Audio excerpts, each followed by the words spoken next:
Saludos a toda la afición de la lucha libre. Este que les habla es Michael Morales Torres, integrante del equipo de Lucha Libre Online. Y esta noche tenemos el privilegio más grande posiblemente en la historia de la marca en presentarles a nuestro invitado en la noche de hoy de Coldwater, Michigan, para el mundo, integrante del Salón de la Fama de la Universidad de Arizona State, integrante del Salón de la Fama de la NWA, integrante del Salón de la Fama de UFC, el primer y el único campeón triple corona en la historia de UFC y también el primer individuo en recibir una correa ganando un torneo de la UFC, la leyenda viviente Don the Beast Severn. Mr. Severn, it's such a huge honor to have you as our guest. How are you doing today, sir?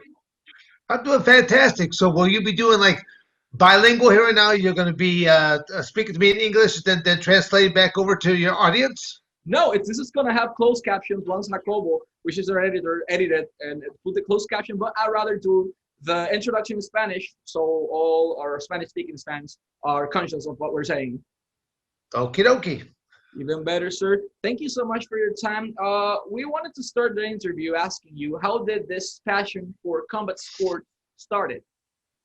Well, I mean, I don't know if I could say I started into a combat sport. Like anyone else growing up, I first was being exposed to various types of sporting and athletic events through the school's educational program, physical education program. So in seventh grade, basically in the spring, they were going through stuff like baseball, track and field. In the fall, they go into football and soccer. And then in the wintertime, it was basketball and wrestling.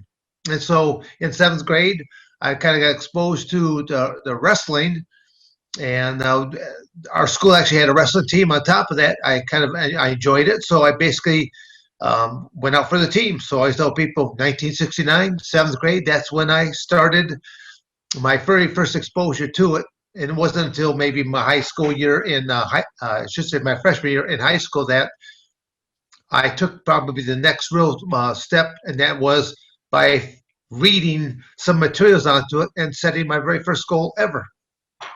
So for people that don't know the timeline, 1969, this makes you involving the pro wrestling, MMA, and the combat sports industry for 7 different decades, because you're still involved in this situation, in this industry, which is an amazing goal. Did you ever thought that your career will be so successful that you've been on this for 7 different decades?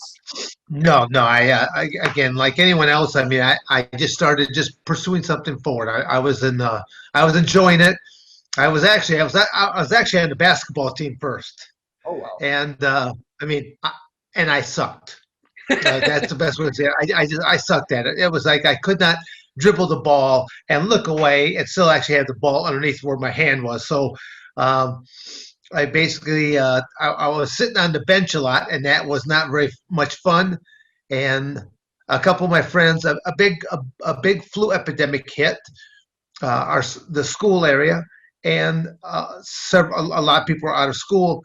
A couple of my fellow classmates, I should say, they approached me and they're like, Dan, will you come up and fill in a weight class tonight? Otherwise, we're going to have to forfeit the weight class. I kept thinking, strong, young, farm boy. Sure, why not? I went out there, I wrestled twice, got beat both times. So, but at least I was doing something, and that's basically so I just changed from being on the basketball team. I just changed over and I jumped onto the wrestling team because at least I'm doing something. So let's fast forward a little bit in time. You were so let's tell our fans first, the first and only UFC Triple Crown champion. You were also the first man awarded a title belt in the history of UFC. How did an amateur pro wrestler, an amateur basketball player, decide to enter into the painful world of the UFC? I'll go through a couple of timelines that will I think you'll appreciate this. So I always tell people I started my amateur wrestling career in 1969. I'm teaching it by 1971. I'm actually teaching amateur wrestling. By 1972, I won my very first national title. Oh. So by 1976, I'm the #1 wrestler at my weight class in the United States. Full scholarships were being offered. I took the maximum of 6 different trips to various universities. I took the maximum that I could, and I even had a congressional nomination. I had the academics, I had a congressional nomination, so I could went to the Air Force Academy and things of that nature if I chose to. And so I always tell people, 69, 71 teaching it, by 72 winning my first national title, by 1976 being the #1 person in the United States at my weight class, being recruited heavily by a lot of other coaches. Let's just jump 2 more decades. By 1996, being the #1 cage fighter in the world. And then then you throw another decade plus. I started my cage fighting career at 30, basically just before turning 37 years of age. Close enough to where I always tell people 37 versus 36. That's when I started my cage fighting career, and I went for 20 years beyond that. So I don't think anyone else will ever repeat starting a cage fighting career at 37 and going for 20 years. Even in my last my final year or two, I was spotting on average 20 plus years of age to younger opponents. But when I started hitting the 30 plus year category, I started realizing, I better find a way to exit the sport, because otherwise one of these young bucks is going to wreck me into retirement. And I expect to be walking this planet for many, many years to come, and I want to do it in as healthy of a body as I possibly can. So let me say something to the fans. I'm going to say it in English even. So many people may thought that the #1 cage fighter in the world spends months, even years, training or preparing for a specific opponent. So, for example, George St. Pierre spent months, John Bon Jones, Anderson Silva, among many others, spent months for their fights in preparation for specific opponents. But that was not Dan the Beast Severn's case. He was a man that decided to enter to this world, and he just showed up to the fight, kicked ass, and ranked #1 without this complicated style of preparation. How can you describe your preparation process for every fight in MMA? Well, it's easy. I did none, big zero. And that's the funny part about it, because when I say that, why I'm such a unique person. First, to have started a cage fighting career at the time I did, and I always refer to it as cage fighting because your younger listeners, all they're going to understand is the terms mixed martial arts, MMA, mixed martial arts. The predecessor was NHB, which stood for no holds barred. The big difference between those two eras is today's mixed martial artist has to compete under, it's either 47 or 49 rules, because they always seem to be adding something more. So either 47, 49 rules. When I first began, there were only 2 rules. Those 2 rules were no biting, no eye gouging. There were no weight classes. There were no time periods, meaning there were no rounds. I should say there was 1 round. It was called unlimited time. If you were knocked down to the ground, there was no standing of the athletes. So you stayed down there until either the guy let you go or you were either unconscious. Even the referee was not allowed to stop a match until you were either knocked out, choked out, tapping out. It wasn't until I think UFC #2 or #3 that Big John McCarthy finally got the right that referee could stop a match. So again, an educational type of swing. But getting back to what you said there, I've done only 2 training camps in a 20-year career. Wow. Once for 32 days for UFC #5, and once for 35 days for UFC the ultimate, where they brought back various champions and runner-ups. Now there is one other little short stint for 5 days, an hour and a half a day. So and when I was told I was going to be in UFC #4, I drove from Coldwater, Michigan over to Lima, Ohio, and I worked out at Al Snow's, professional wrestler Al Snow's body slammers gym. A professional wrestling ring was the closest thing I could find to a cage. So I had Al Snow and two other professional wrestling proteges and one pair of boxing gloves between the three of them. So they would put on the boxing gloves and they would try to punch, kick, and do whatever submissions they could do. I just kept moving around the ring, avoiding them, clinching them, taking them down, throwing them down with amateur wrestling techniques. So I always tell people I never learned a single punching technique. I never learned a single submission. When I showed up to UFC number 4, when they were having to fill out paperwork, I should say, they were actually filling out the paperwork. They just asked you questions like, how tall are you? What do you weigh? What is your age? I mean, they just asked all these types of things, and then they asked me the question, well, what's your martial art? That was the first time I was ever asked a question like that. What was my martial art? I actually just paused for a second, and I'm like, I'm an American wrestler. Well, obviously they had never heard that expression before because they paused, they looked left and right, and then they leaned forward and they're like going, what exactly does that do? And so I just kind of mimicked them. I paused, I looked left to right, I leaned forward, and I go, you might want to watch. I'm making this up as I go. And literally they started laughing like I was telling them a joke. I go, seriously, I go, I don't know what to expect here. I have actually, Michael, I've never been in a fight in my entire life. Really? Now I scrapped with my brothers maybe growing up, but that's just sibling rivalry. I mean, you're not really fighting with each other. You're just pushing, shoving, fighting over the last pork chop or something like that. Something silly. That kind of stuff. But yeah, no, I've never been in a fight. But I always tell people I may have never been in a fight in my entire life, but I have been a competitor my entire life, and that's a scarier cat because I'm methodical.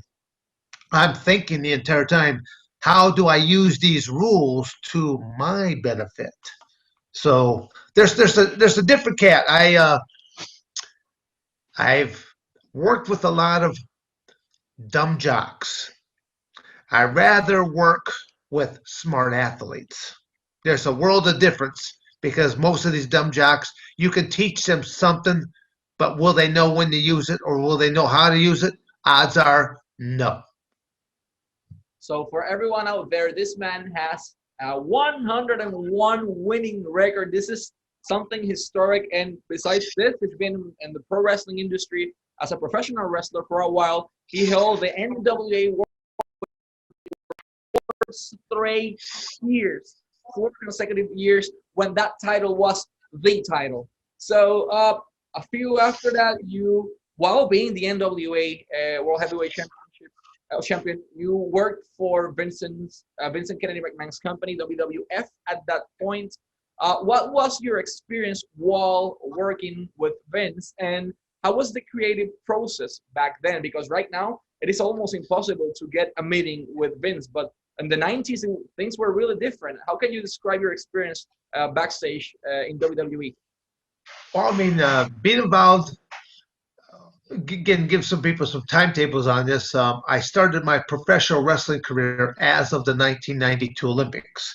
A lot of people don't realize I went from being an amateur wrestler first, then to becoming a professional wrestler, and then by 1994, I jumped into the Ultimate Fighting Championships. A lot of people, because they saw me go from the UFC to the WWF, they thought I was a sellout because I went from doing the real deal, the UFC, to now doing professional wrestling. I go, well then, you're wrong. I go, if anyone should be mad at Dan Severn, it should be the people in the cage fighting world selling out and going into, I should say, going from professional wrestling and selling out and going into the cage fighting world, because I was approached into like the mid 80s by a number of independent professional wrestling companies.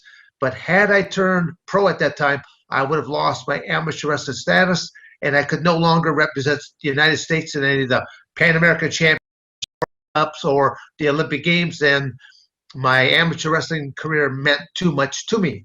But as of the 1992 Olympics, a new rule came down that allowed athletes to be both amateur and professional simultaneously, as long as you weren't involved in a high school athletic program or a collegiate athletic program.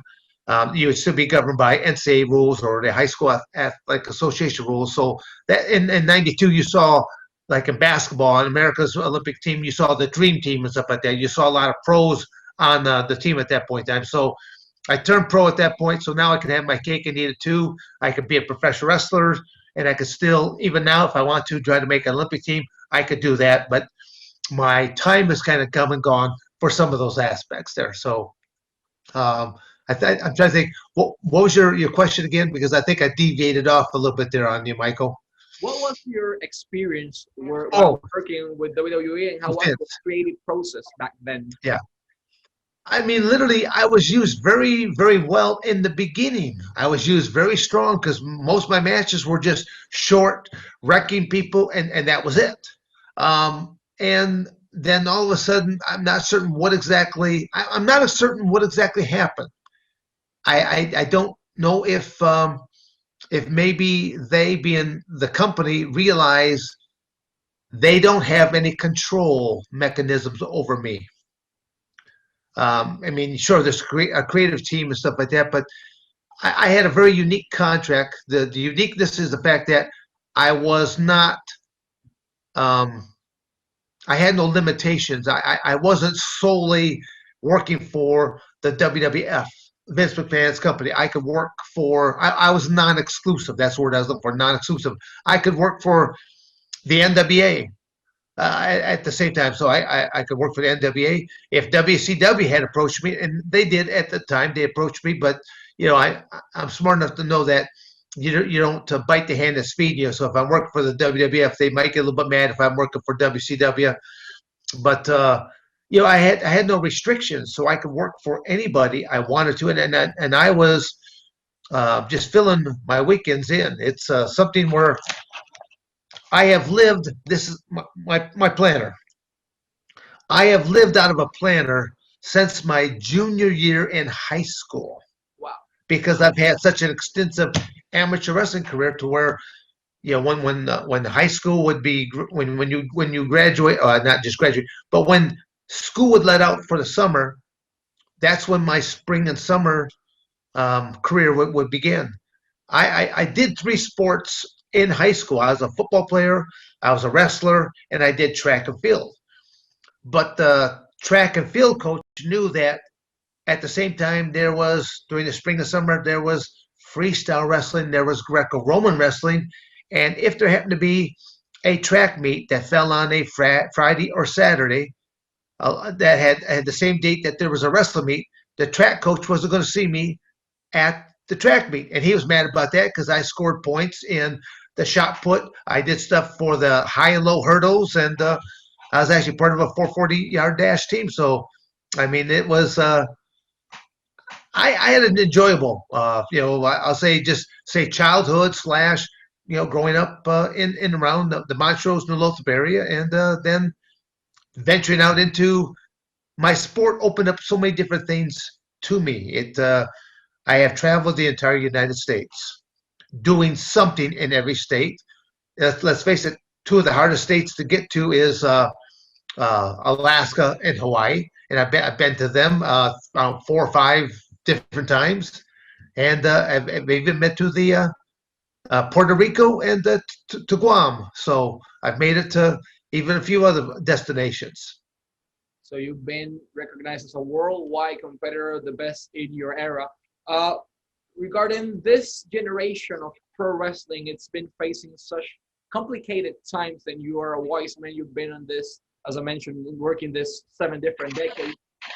In your opinion, what does the promoters, but specifically today's wrestlers, need to do in order to improve the product, give more credibility to their work, and attract a bigger fan base? Oh, how do I put this? Well, okay, I'm not, I don't have a political future, so I'll just kind of be a little bit blunt about it. A lot of it doesn't boil down to the, there's a lot of wonderful, talented individuals on the professional wrestling basis, for example. the sad part is professional wrestling is very, very political. It's really not what you're capable of doing. It's more or less who do you know in the business that can get you in. Then that's the part I don't like about it, because there are some wonderful individuals on the independent scene that should be at the WWF. They should be working for some of these other companies, but they're struggling. I see them on the independent scene, and I'm thinking that's a talent that should be there. And there's a few people that they have there that should be somewhere else, But it's a very political aspect there, and that's. As I stated before, I'm not a very good politician. I'm kind of like a bull in a china closet that, you may ask me what my opinion is, and I might get it, but the delivery might not be all that soft. But I can live with my conscience there, Michael. I can live with my conscience. I sleep well at night. That's the important part. I want to say something in Spanish, even though this is going to have closed caption. It is regarding your website and social media. Dan Severn tiene su página website, dansevern.com, dansevern.com. Ahí pueden encontrar camisas, figuras de acción, fotografías 8x10 autografiadas, posters y de todo un poco. Sus redes sociales son Facebook, Dan The Beast Severn, Twitter, @DanBeastSevern, y Instagram lo tiene como dan.thebeast.severn. Esto va a aparecer al final de la entrevista de todas formas. Síganlo en sus redes sociales, Facebook, Twitter e Instagram. Visiten su website y consigan mientras puedan y mientras dure en dansevern.com. Mr. Severn, last but not least, you've been in this industry and you've faced so many people, either UFC, WWE, Royce Gracie, Ken Shamrock, Tank Abbott, among many other names. What was your toughest opponent during your career, if you can pick only one, or which was the toughest fight? I would say that the category I would have to pick would be another wrestler or another grappler.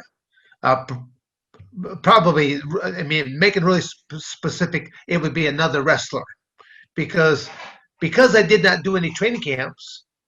I had to rely upon what did I bring to the table in the first place, and it was my amateur wrestling background.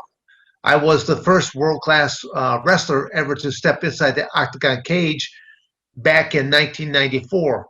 Fast forward to today, and you can look at the top, when you look at the top 10 men per weight class, and you look at who is at the cream of the crop, or the top people. Usually the top couple people are wrestlers. You might find a jiu-jitsu guy in there, but very rarely will you find a striker. A striker has one chance to take you out, but the moment that distance has been closed, the moment that you get into that clinch, jam them up against the cage wall, or get that takedown, you have neutralized 90+% of that striker's capability. That was what I always tell people. I could easily give what Dan Severn's game plan when I walked out there. When I walked in the octagon cage, I will stay just outside of your range. I will bait you to throw something, whether it's a kick, punch, knee, elbow, something, knowing that I understand how you're trained. You're going to throw it out, and then you're going to recoil it back. As you recoil it back, I'm going to move right in, and I'm going to clinch you, take you down, or jam you up against that cage wall, and I'm going to simply say, hello, and welcome to my world. You shall never see the light of day again, because I know if I do cut you loose, you're going to punch me, hit me. I don't want to get punched. It's one of those sports where it is better to do unto others before they do unto you. And I have a big heart. I'm a giver. Where do athletes, wrestlers, combat sports athletes can enter to Dan Severn's world? You mentioned you have a training facility, a huge training facility. I'm in Orlando, Colón, Epico, and trained with you at one point. Where can they find you? Yeah, well, again, going to just my website at dansevern.com is on there as a way to contact. My training facility is located in Coldwater, Michigan. I bought this property way before ever being involved in anything else. My first love was still teaching amateur wrestling. A lot of people may not know the fact that I went to college. Wrestling paid for my way to go to college on full athletic scholarships. Again, as I said earlier, traveling all around the United States, traveling to basically every country that has ever had a wrestling program, and some countries that don't even exist anymore. Like being in East Germany when there was an East Germany, to see the Berlin Wall, to see the Iron Curtain. I mean, I was competing during the Cold War era. Russia's got, well, it wasn't known as Russia. It was known as the USSR, and they've got the nuclear capabilities, and they're puffing out their chest at the United States, and the United States is puffing their chest right back out at them, saying, "Well, we have nuclear power here too." So, in a lot of ways, all during that Cold War era, other ways of trying to show dominance was through athletics.